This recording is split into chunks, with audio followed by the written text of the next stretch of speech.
Hey guys, real quick, we want to give a special thanks to the Granger County Ridge Runners Car Club for sponsoring our upcoming car show.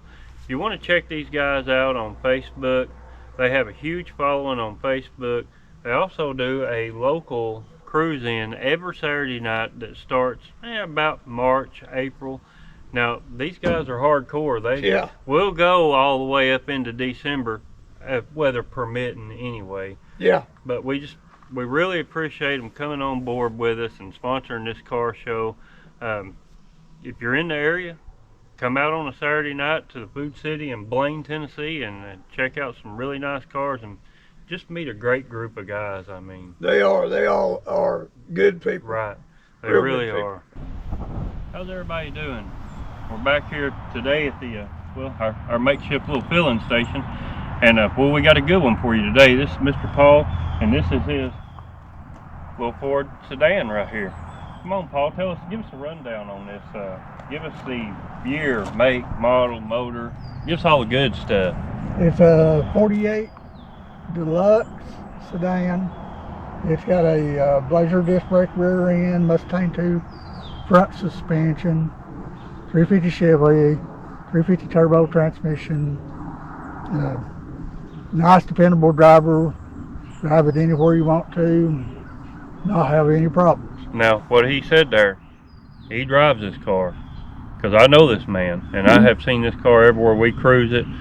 We'll go in packs, places, different car shows and things, and I'll tell you, the white on this car with the black rim setup, it just looks spot on. It's amazing. The gangster. Yes, sir. This is a sharp car. Now, how long you had this car? 2 years. 2 years. All right. And then in that 2 years' time, you've done quite a bit of work to the car. I've done all the interior. We always help and putting stuff together to make work. So you've been working on the car a couple of years. Yeah. Doing things here, there, just minor touches that you like yourself. Right. And all the interior was red, and I've changed it all over to black. Put 2016 Camaros, bucket seats in it. Nice. And everything. Got everything working good on it. Personally, my opinion is you can never go wrong with a black interior on one of these cars. Black will go with anything. With anything. You know, my Cadillac is all black in the inside, and I love that. It's clean look, and it goes with every color, anything you want to do. And it really ain't as hot as everybody thinks it is. Well, that's true. You know, you hear that a lot, you know, that the black is hot and things, but in my Cadillac, I can't, it don't bother me a bit.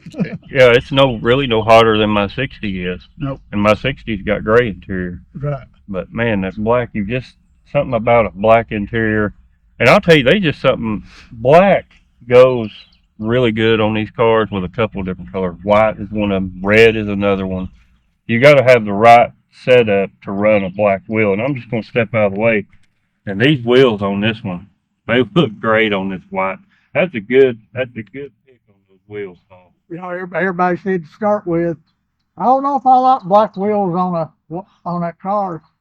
Then once I got them on there, everybody loves them. Well, that's the thing. Now, after seeing them on the car, I can't see it in my mind without them now. No. And I mean, you've done a fantastic job. Now, you've done the Paul's Rod Shop here on the door, man. It just, on that white and them colors, it just pops. It looks really good. You've done some fantastic work. Now, as far as going forward in the future, what are some of your plans going forward with the car? I've got a 355 rotor motor I'm going to put in it. And we're going to go back through the rear probably later on, and maybe ladder bar it, take the leaf springs out. Because it's got adjustable coilovers on all four corners. It rides like a dream. The coilovers are a really good option for ride and adjustability. You know, you can stiffen them, you can soften them, you can raise the car a little, you can lower the car a little, and really dial in what you're looking to do with the car. You get the ride that you want, not too stiff, not too soft. Right, and as far as when you start doing coilovers and suspension work, that's one of the top options in my opinion. Is a coilover. It's right up there with air ride all day long. I mean, they do give a good ride. Yep. Well, I mean, I drive it everywhere. I've had a 48 on the 48 suspension. And I promise you, if you build one of these cars, you don't want that 48 suspension. They will not handle.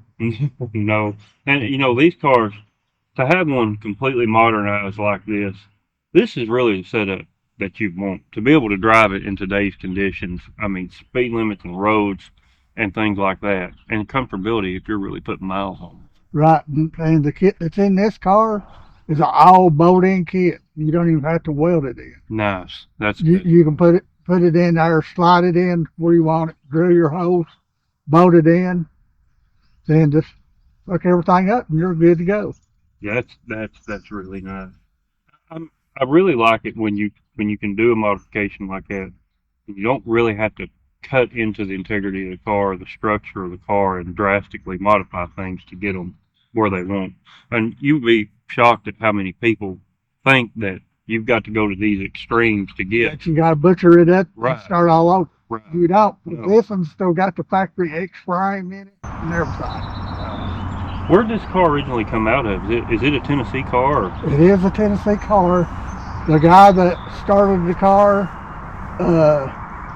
lived in Danbridge that built the car. Then a guy by the name of Don Wilson's who I got it from. He bought it and he'd had it for about 3 years when I got it from him. And the car was in pretty good condition when you got it, just not took to that next level that you took this car to. Right. Yeah. I just like the rear quarter fender. I've already replaced it, and I had to fix some stuff on it that I didn't know was there to start with. Well, and speaking to that, I think that a lot of people don't realize that when you get one of these cars, even if you get a really good one, you're going to find something. These are old cars, and you will always have a surprise. Exactly. Yeah. So I mean, you're you just looking got to at figure a 70-plus-year-old car. It's going to have hidden places. I promise you that. I ain't never had one that didn't have some kind of surprise pop up. You've done some really nice things to the car. I've noticed the dash in it looks really nice. Do you care if we open the door, take a peek inside? And that click, that door opens, man, it's a solid car. Now the car is set up to dry, it has heat and all that stuff on it, and everything works, right? Yep. Yeah. That's just like the grill over the speaker. Oh, I've been trying to find one of them. They're few and far between. Right. And that's your swap meet. Bill, right beside me, pulled that out, and I said, I know exactly what that is. And I said, I've been looking for one. You heard that at the long and low swap meet. Yep. And it was exactly. And they do not reproduce that part no more. Wow. I'll tell you too, the car, when you said you changed over to the black interior, leaving that white dash, boy, it just really pops in there, don't it? Yep. On that black. Just an outstanding looking car here, inside and out. I mean, just absolutely gorgeous. You carried the stenciling to the back on the trunk lid here. And I mean, this just looks so good. I mean, it just really stands out, pops on the back of this car. Really, really good looking car all over. The bumpers, did you replace these bumpers? They was already replaced when I got them. Nice. When you have a car that is white, like we said, black goes real good, and the chrome really stands off these cars when they're white like this. Yep. This thing it's just got that, it's almost got a mix of a hot rod and a gangster look to it. Yep. It just looks like it's going fast, sitting still. And that's got the rate to it. Yeah, that's why I was going with that, the rate. And everybody said, well, it's sitting too low. No, really it ain't. It's sitting at the comfortable height, that the body don't have a lot of roll or anything. You set her up right in the curve and she goes right on through it. Well, me personally, it ain't never too low. That's one of the, when you start thinking about doing these cars, there's a couple of things that can really change the look of a car, and one being the wheels. you can either knock it out of the park or you can destroy the value with the wheels, and two being the ride height. If the car does not have the right ride height, it just don't have the same feel when you see it coming at you down the road. No. The ride height and the wheels and what you do as far as lettering or decaling on the doors or graphics or paint, those are really the key elements to making these cars what they are. And when you go to sell them, that's what sells them, either quick or slow. Exactly. And you've done a fantastic job. You've had a really good eye for the details on this car. And is this how you pictured the car when you started in on it? Sorta. I've still got a lot I want to do to it, repaint it and everything. It still needs some body work done to it, but that's slow progress. Right. And you're driving the car, so I mean, obviously you don't want to down a car for that, especially not in the summertime. You want to do that for the winter. It's out every weekend. Right. And well, the weather here in Tennessee, you never know. Like next week it could be 70 or it could be 40 in the winter. Right. You just never know. Last weekend. Right. We took a driving crew was in. Right. We had done it in a year, but I said, it's going to be 70 degrees. Let's do something. Right. And that's around the end of December. Right. So, I mean, you just never know. With this weather, you just never know. You've done it, really. I mean, I just can't get over how good the car looks all over. It really makes me miss my 48. But, there again, you can't keep them all. Now, the wheel package on this, what is the size on the rear and on the front? 15 by 8 on the rear, 15 by 4.5 on front. That gives it that really fast look. And everybody said, why'd you go with a skinny wheel? I said, if you'll remember, I said the 16-inch wheels come from factory. It was on a 4-inch wheel. Right. And I said, they were sitting 2 foot off the ground. Now this is a power steering car, right? Yes. Is it a rack and pinion car? Yes. Oh, okay. Yeah. It's rack and pinion and everything. So it is really like a modernized car when Yes. you drive it. Nice. Those things. You can drive it with one finger. Oh yeah, you can't beat that. You can take it up Rutledge Pike, 65 mile an hour, turn loose the steering wheel, it should go straight as Ireland. Yeah. This thing's set up nice. It's right and tight. These there's certain things like power disc brakes and power steering you add to these cars, and it just makes them so much more enjoyable when you're driving the car. It's small things like that when you're building one and putting together that you really need to do to really get out and really enjoy the car. Then, like the Camaro seat, the headrests on them ain't straight up down. They lean forward. They actually are at the back of your head. Right. You ain't having to try to lean your head back to get to the headrest. Right. Because it's right there. It bows forward to where you can sit comfortably on the headrest. And you know, a lot of people, when they add those late model buckets, they delete that headrest. They just take it out altogether.